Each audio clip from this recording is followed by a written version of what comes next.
My name is Natalie Carter. I'm 29 years old. And if someone had asked me a year ago what would eventually destroy my relationship, I would never have guessed it would be 3 simple words. Not my problem. At first, they sounded reasonable. By the end, they had become the excuse that tore apart an engagement, exposed years of hypocrisy, and showed me exactly who the man I loved really was. If you had looked at my life from the outside back then, you probably would have thought I had everything figured out. I worked as an automotive technician at a busy repair shop, earning enough to live comfortably without depending on anyone. My apartment wasn't luxurious, but it felt like home. More importantly, I shared it with my boyfriend, Ryan Bennett, 27 years old. An advertising manager whose confidence seemed to light up every room he entered. My coworkers adored him. You're lucky, they would tell me whenever Ryan stopped by after work. He's ambitious, polished, and successful. I always smiled and agreed, because on paper, they were absolutely right. Ryan was intelligent, articulate, and knew exactly how to impress people. What almost nobody saw was what happened after the compliments faded and the front door closed behind us. Ryan believed in one philosophy above everything else: boundaries. Not healthy boundaries. Not respectful boundaries. His version, he repeated the same sentence so often that I could practically finish it before he spoke. Not my problem. Not my mess. Not my responsibility. It wasn't just something he believed. It was how he judged everyone around him. One evening, our elderly neighbor knocked on our door after someone had smashed her car window. She simply wanted help covering the opening with plastic before the rain arrived. Ryan didn't even look away from his television. Call your insurance, he said flatly. Not our problem. The woman thanked him politely before leaving. I grabbed a tarp from the storage closet and followed her downstairs anyway. Ryan wasn't happy when I came back. You always make other people's emergencies your responsibility. I laughed softly, hoping he was joking. He wasn't. A month later, my cousin's ride to the airport canceled 30 minutes before an early morning flight. I volunteered without thinking. Ryan sighed dramatically. So you're a free taxi service now. He's family. So, his answer caught me off guard. People depend on you because you never say no. I didn't argue. Helping someone I cared about never felt like losing anything. Another weekend. The wheelchair belonging to the woman who had raised me since childhood stopped working. She lived 45 minutes away. I spent most of Saturday replacing a damaged wheel assembly and adjusting the brakes. When I returned home, Ryan barely looked up from his laptop. You wasted your entire afternoon. My guardian couldn't even leave the house. She could have hired someone. I know how to fix it. So, there it was again. The same wall. The same emotionless response. I kept telling myself everyone had flaws. Maybe this was simply his. Maybe he had grown up differently. Maybe I was too sentimental. Then, I began noticing something strange. Ryan's famous boundaries seemed to disappear. Whenever his own family called, his younger brother locked his keys inside his car. Ryan left work immediately. His mother complained about her refrigerator making noise. Suddenly, I became the free repair technician. His aunt needed help assembling furniture. Ryan volunteered both of us before even asking me. Apparently not my problem. Only applied when the people asking for help happened to be mine. The contradiction bothered me, but not enough to start a war over it. Relationships required compromise. At least, that's what I kept telling myself. Looking back now, I wasn't compromising. I was making excuses for someone who never planned on changing. Then, everything changed with a single phone call. It came late on a Tuesday evening, while Ryan was scrolling through social media beside me. The screen showed Noah, my younger brother. He almost never called unexpectedly. I answered immediately. Hey. Noah. Silence. Then I heard him inhale slowly. Natalie. Do you have a minute? Something inside me tightened. His voice sounded exhausted. Not physically, emotionally. I walked onto the balcony so Ryan couldn't overhear. What happened? He tried to laugh. It didn't work. My company laid off almost half the warehouse this morning. I'm so sorry. It gets worse. My stomach dropped. His girlfriend had ended their relationship less than 2 weeks after the layoffs. According to her, she needed stability. As if losing a job somehow erased everything Noah had been before that morning. Then came the final blow. The owner of his apartment complex had sold the property. Every tenant had 30 days to move out. Without steady income, no landlord would approve another lease. "I've been sleeping in my car," he admitted quietly. For several seconds I couldn't speak. "You..." "What?" "I've been showering at the gym before interviews." My chest physically hurt. "How long?" "A week." "A week. I thought I'd figure something out before telling you." Typical Noah. Always carrying his burdens alone. Even when those burdens became impossible, anger rushed through me, not at him. At the fact that he believed suffering in silence was somehow less painful than asking his own sister for help. "You are not sleeping in that car another night." "Natalie." "No. I've got 2 interviews this week." "Good. I only need a little time." "You'll have it." He hesitated. "I don't want to cause problems with Ryan." There it was. Even Noah worried more about inconveniencing us than protecting himself. I looked back through the apartment window. Ryan hadn't even noticed I'd been gone nearly 15 minutes. "I'll talk to him." After hanging up, I walked inside. Ryan glanced at me. "You okay?" "My brother lost his job." He nodded once. "That sucks. He's been sleeping in his car." For the first time, Ryan actually looked up. I thought maybe, just maybe, he was about to show compassion. Instead, he asked, "So, what does that have to do with us?" I blinked. "He needs somewhere to stay for a few weeks." Ryan's expression hardened almost instantly. "Natalie, it isn't permanent." "No. He already has interviews." I said no. I sat across from him. "He isn't irresponsible." Ryan folded his arms. "Everyone should have at least 6 months of savings. The company downsized. That's life. He didn't choose this. He should have prepared better."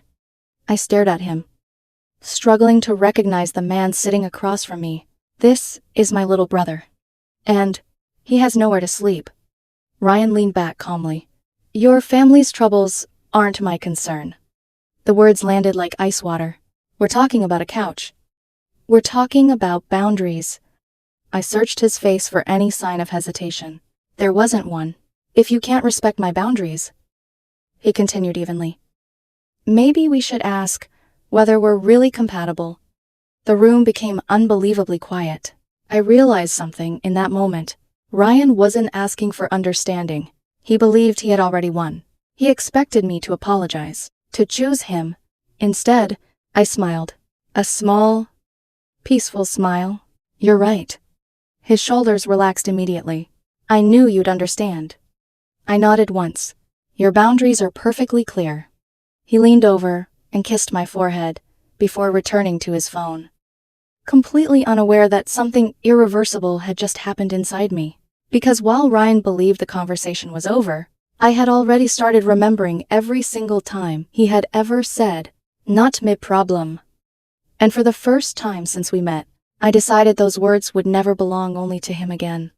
The next morning, I didn't bring Noah to my apartment. Not because I agreed with Ryan, because I knew my brother, even if I forced the issue and let him sleep on our couch, Ryan would make sure he never felt welcome. Every sigh, every cold glance, every passive-aggressive remark would remind Noah that he was an unwanted guest. The last thing he needed before 2 job interviews was to feel like a burden, so instead, I met him outside a modest motel, less than 10 minutes from the logistics companies where he had interviews scheduled. When he climbed out of his dusty Honda, I almost didn't recognize him. His clothes were wrinkled. Dark circles framed his eyes. The confident smile I'd known my entire life had disappeared beneath exhaustion. "Natalie, you don't have to say anything." He looked toward the motel sign. "You rented a room for 2 weeks." His eyes widened. "You shouldn't have." "I already did." He shook his head immediately. "I can't let you spend that kind of money. You can." "No. You don't really have a vote." Despite everything. He laughed. It was weak. But it was the first genuine laugh I'd heard from him in days.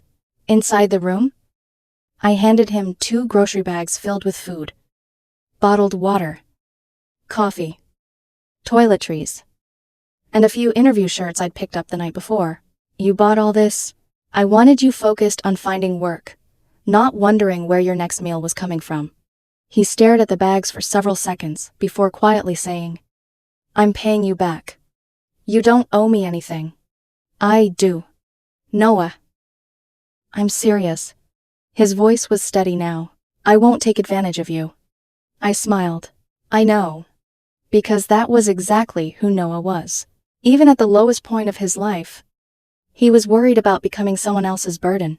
Before I left, he hugged me tighter than he ever had before. Thank you. Just promise me one thing. What? No more sleeping in your car. His eyes glistened. I promise. Driving away. I finally felt like I could breathe.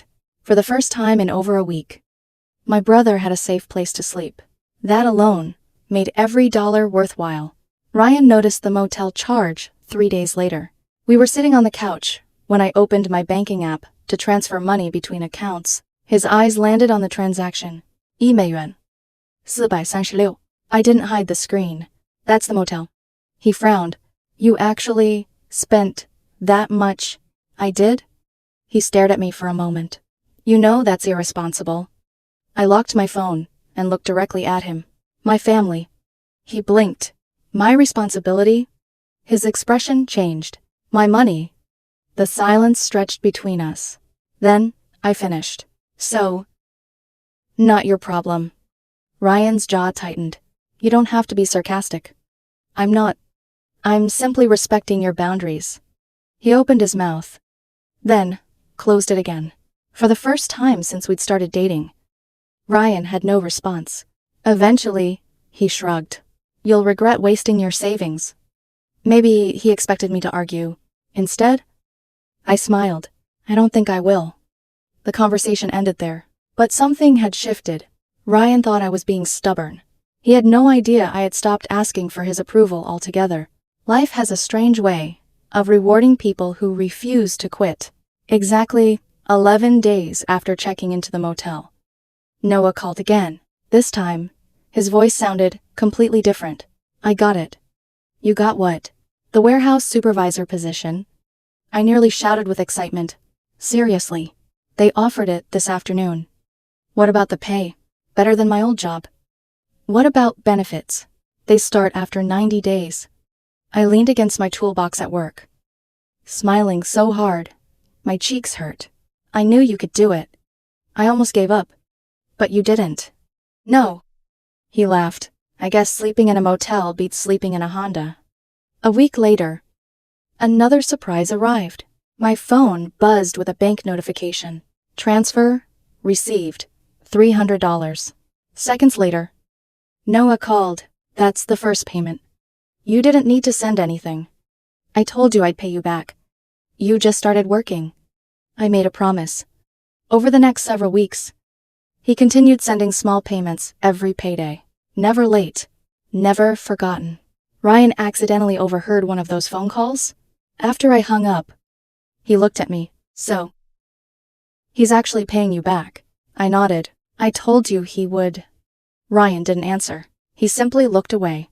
Maybe. For a brief second, he realized how badly he'd misjudged my brother. If he did, he never admitted it.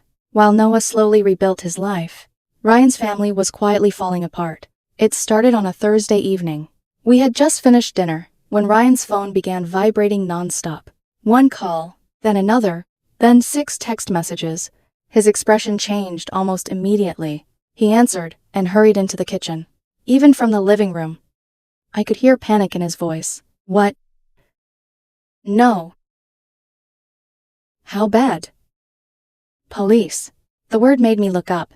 A few minutes later, he returned looking pale. What happened? He rubbed both hands over his face. It's Lauren. His older sister. What about her? They're accusing her of stealing money from work. I frowned. What do you mean? They're saying she submitted fake expense reports. I remained quiet. Ryan immediately defended her. It has to be some misunderstanding. Maybe. They're wrong. I hope so. But deep down, I wasn't convinced. Within 24 hours, the story became much uglier. Security cameras had recorded Lauren entering the nonprofit office after business hours several times. Financial records showed dozens of reimbursement claims that didn't match actual purchases: gas receipts, meal receipts, office supplies, hotel expenses. Some receipts had been altered. Others were completely fabricated. According to investigators, thousands of dollars had quietly disappeared over several months. By Monday morning, Lauren had been suspended. By Monday afternoon, she had been fired. Ryan barely slept that week. He spent hours talking with his parents, lawyers, and Lauren herself. The confident man who had always insisted everyone should solve their own problems suddenly looked terrified. Then, on Friday night, he approached me while I was making coffee. Natalie. I looked up. I need to ask you something. His tone was unusually gentle. What is it? He hesitated. Lauren needs a lawyer. I figured. The retainer is around $10,000. I stayed silent. He continued. My parents don't have enough. I slowly set my coffee mug on the counter, and he looked directly into my eyes. I was hoping we could help. For a long moment, I simply stared at him. Then I asked quietly, You mean financially? He nodded. Just until she gets through this. I almost couldn't believe what I was hearing.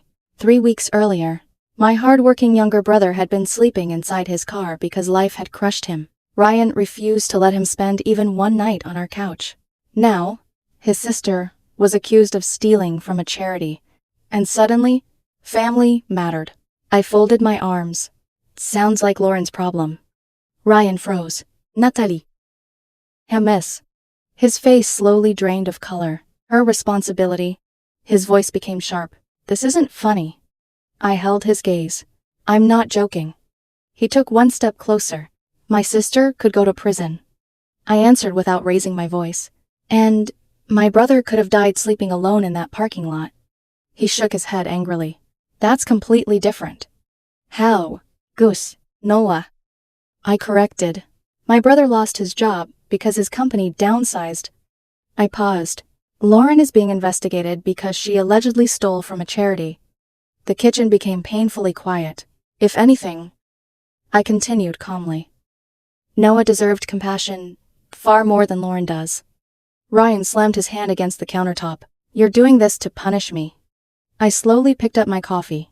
No. I'm doing exactly what you taught me. He stared at me. I learned from the best. Then I walked out of the kitchen, leaving him standing alone with the echo of his own philosophy. For the first time, Ryan finally understood how cold those 3 words really sounded. And I had the feeling that the worst was still waiting for both of us. Ryan didn't let the argument go. For the next 2 days, he barely spoke to me unless it was absolutely necessary. When he did, every conversation circled back to Lauren. You know she isn't a bad person. I didn't say she was. She's scared. I believe that. So why won't you help? I simply looked at him. Because I'm respecting your boundaries. Every time I answered with some version of that sentence, frustration flashed across his face. He hated hearing his own words repeated back to him. The irony wasn't lost on me. The man who had spent 2 years teaching me that everyone should solve their own problems suddenly couldn't understand why I refused to rescue his family. By Sunday afternoon, another invitation arrived. Dinner. Ryan's parents wanted the whole family together. According to Ryan, they wanted everyone to talk things through. I knew exactly what that meant. They wanted to convince me to pay for Lauren's lawyer. Ryan was unusually confident while we drove there. I think once my parents explain everything, you'll understand. I looked out the passenger window. Maybe. The truth was, I had already made my decision. Weeks earlier, after one too many arguments where Ryan denied things, he had clearly said, I had started saving recordings of our more serious conversations. Not because I planned to use them, because I had started doubting my own memory.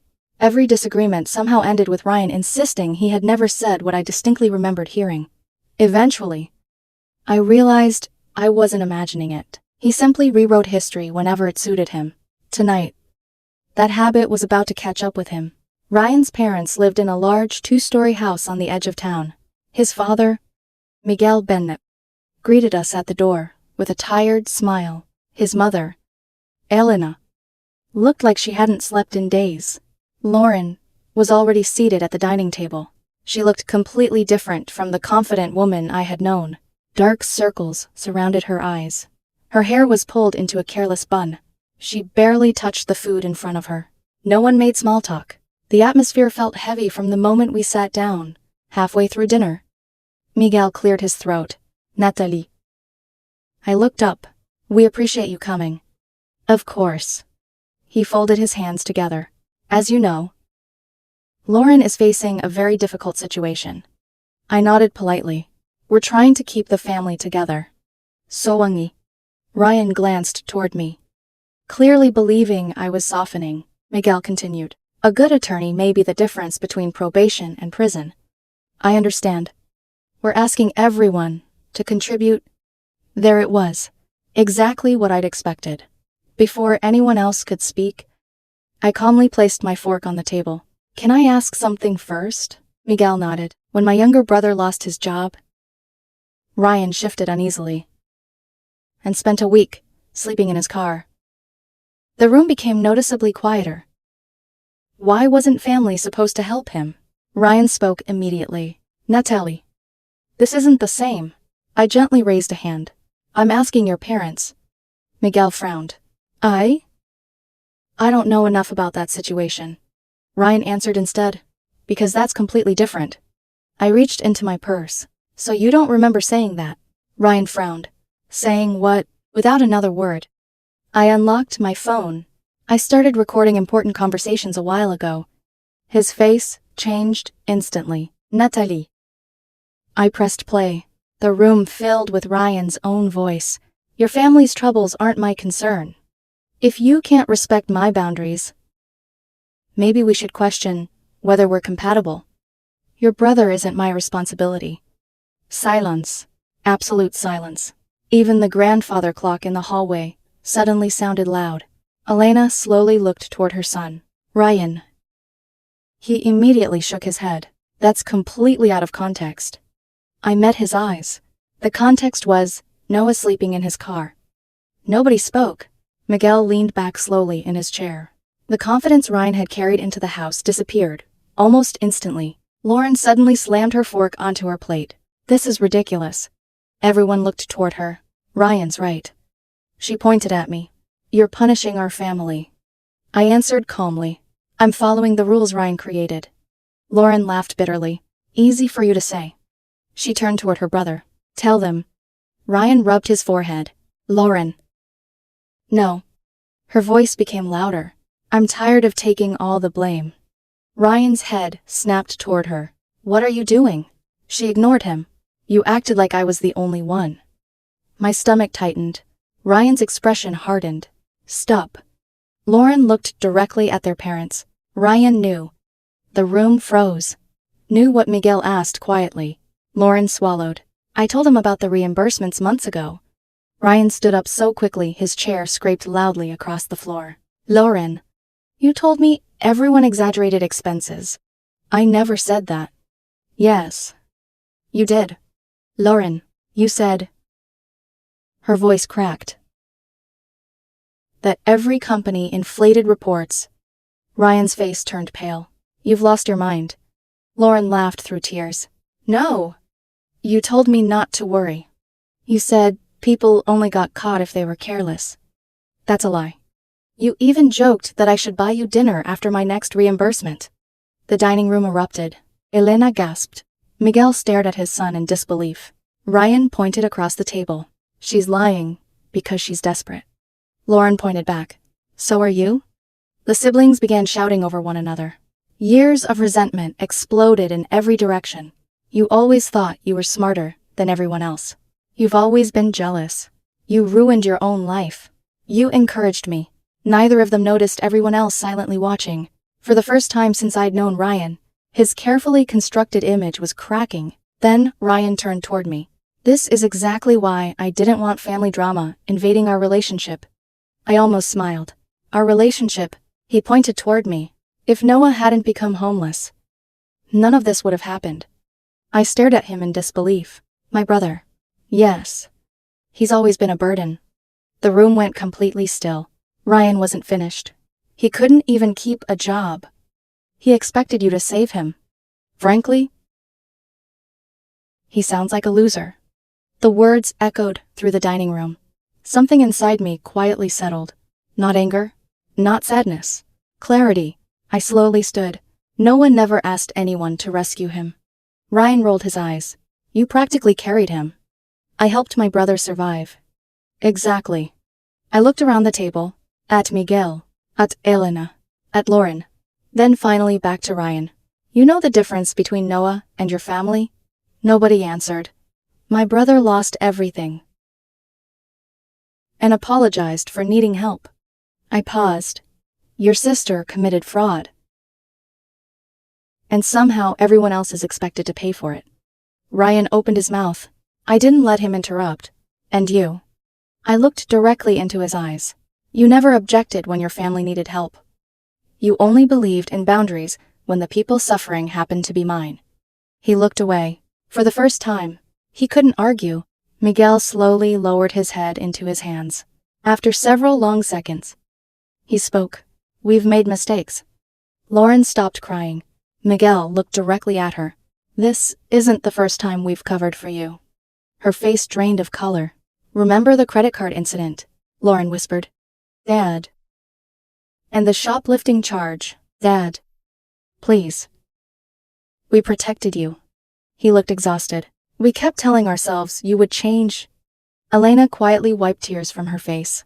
Miguel shook his head. We were wrong. Lauren began sobbing. Ryan stared silently at the table. No one defended either of them anymore. The illusion of the perfect family had completely collapsed. I picked up my purse. Ryan looked up. Where are you going? I answered calmly. I'm leaving. You can't just walk out. I can. Natalie. I looked at him one final time. Our relationship didn't end tonight. It ended the moment you decided my brother's life wasn't worth sharing a couch. His face turned white. I'm done. No yelling. No dramatic speech. Just the truth. I walked toward the front door. Behind me, Ryan called my name. I never turned around. As I stepped outside into the cool evening air, I realized something surprising. I didn't feel heartbroken. I felt free. And I had no idea that Ryan's worst consequences were only just beginning. After I ended our relationship in front of his entire family, Ryan didn't contact me for almost 3 days. No calls, no texts, no dramatic apologies. Honestly, I preferred the silence. It gave me room to realize how exhausted I'd become, trying to build a future with someone who believed compassion was a weakness. Meanwhile, Lauren entered full panic mode. Late Sunday evening, my phone buzzed repeatedly. Someone had added me to a new family group chat. The title read, Support Lauren. I almost laughed. Lauren had written what looked like an essay. She claimed she had been unfairly targeted. She insisted the investigation was exaggerated. She begged everyone to contribute toward a lawyer. According to her, families should always stand together. The irony was almost unbelievable. Replies started appearing one after another. Ryan's aunt wrote that everyone should help. One cousin agreed. Another suggested organizing a fundraiser. Then, Ryan's cousin, Diego, finally responded. Didn't Ryan tell Natalie that her homeless brother wasn't his responsibility? The chat suddenly went quiet. A minute later, someone asked, Wait. Is that true? Diego didn't hesitate. Noah was sleeping in his car. Natalie wanted him to stay on their couch. Ryan threatened to end their relationship over it. Another pause. Then another message appeared. So why is everyone expected to rescue Lauren? Nobody answered. Lauren finally typed. This is completely different. Almost immediately, Diego replied. The only difference is Noah was innocent. I never wrote a single word. I didn't need to. The truth was doing all the work for me. The following morning, Lauren launched an online fundraiser. She described herself as a victim. She blamed misunderstandings. She insisted the nonprofit organization had ruined her reputation. For about 2 hours, people expressed sympathy, Then someone uploaded screenshots from the public police report, security camera stills, expense records, forged receipts. The comments changed almost instantly. Questions became criticism. Sympathy became outrage. By sunset, the fundraiser had been removed. 0 meaningful donations. Thousands of people had now seen exactly what investigators already knew. Actions have consequences. That Friday, I returned home after work and immediately smelled garlic, rosemary, and grilled chicken. For a second, I thought I had entered the wrong apartment. Ryan still had his key. The dining table had been set. Candles flickered softly. He stepped out of the kitchen, wearing an apron, and smiled. "Welcome home." I looked around quietly. "This is unexpected. I thought we could talk." "You mean after everything I've been thinking?" "So have I." He pulled out a chair. "Please." Against my better judgment, I sat down. Dinner was surprisingly good. For nearly 15 minutes, we spoke about ordinary things. Work, traffic, the weather. It almost felt like the past month had never happened. Then, Ryan finally said it. "So." I waited. "Lauren's attorney needs a $10,000 retainer." There it was.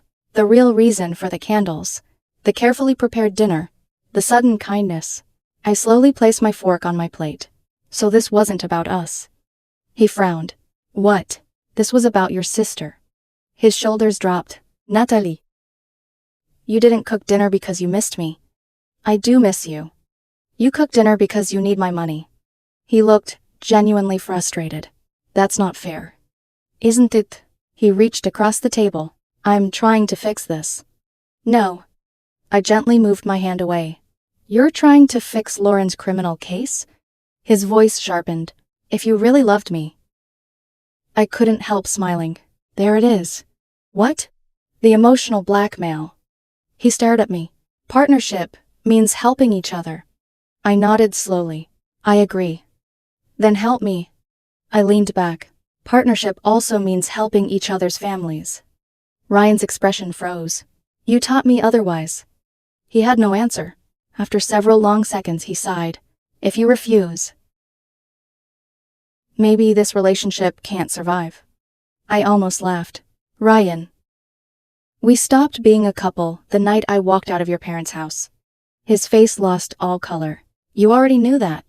For the first time, he realized reconciliation had never been possible. He grabbed his jacket, without another word. The apartment door slammed behind him. I quietly finished dinner alone. Oddly enough, it tasted even better afterward. 4 days later, my phone rang. The caller ID showed Miguel Bennett. I answered. "Hello." His voice sounded older, tired. "Natalie. I think you deserve to know what's happening." I listened silently. Investigators had completed a forensic search of Lauren's phone. Among thousands of messages, they had discovered conversations with Ryan. Real conversations. Not assumptions. Not rumors. Evidence. Miguel read several messages aloud. "Everyone pads expense reports. Just don't get greedy. Take me out to dinner after your reimbursement clears." I closed my eyes. Ryan hadn't simply defended Lauren afterward. He had encouraged her before everything fell apart. Miguel sighed heavily.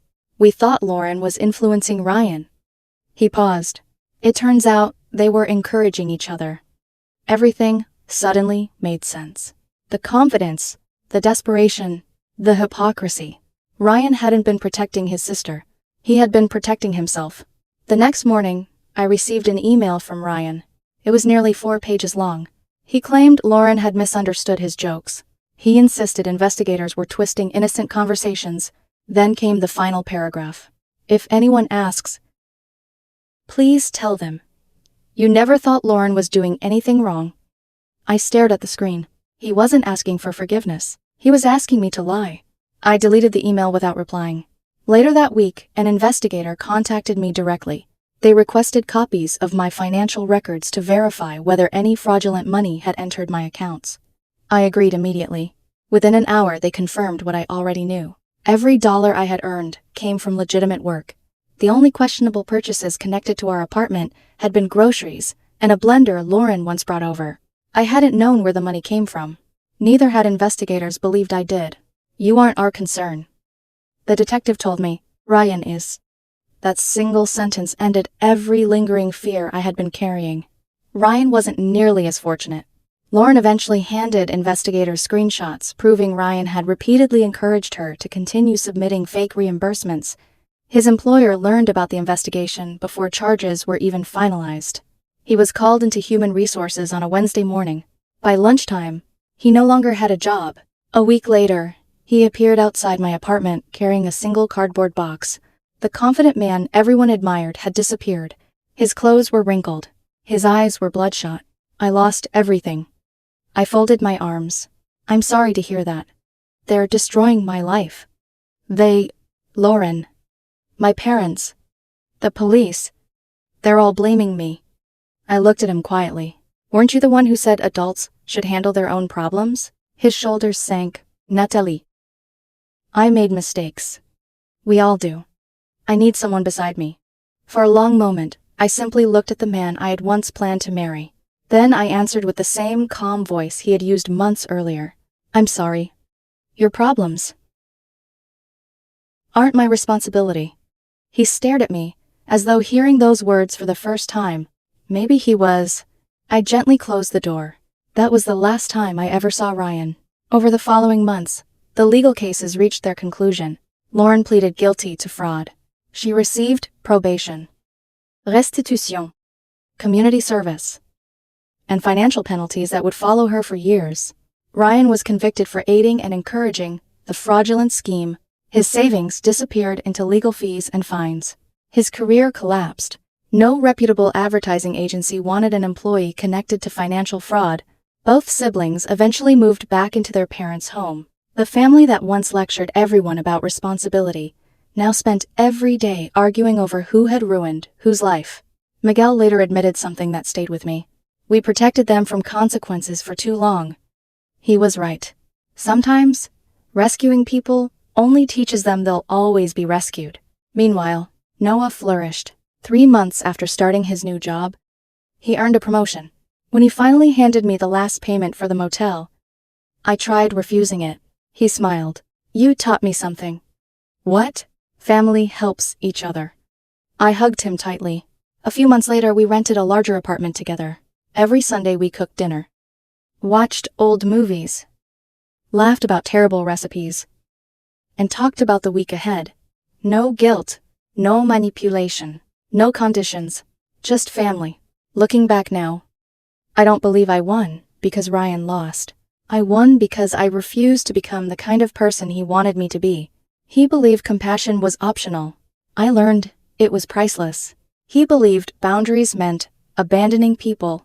I learned real boundaries mean protecting your peace without sacrificing your humanity.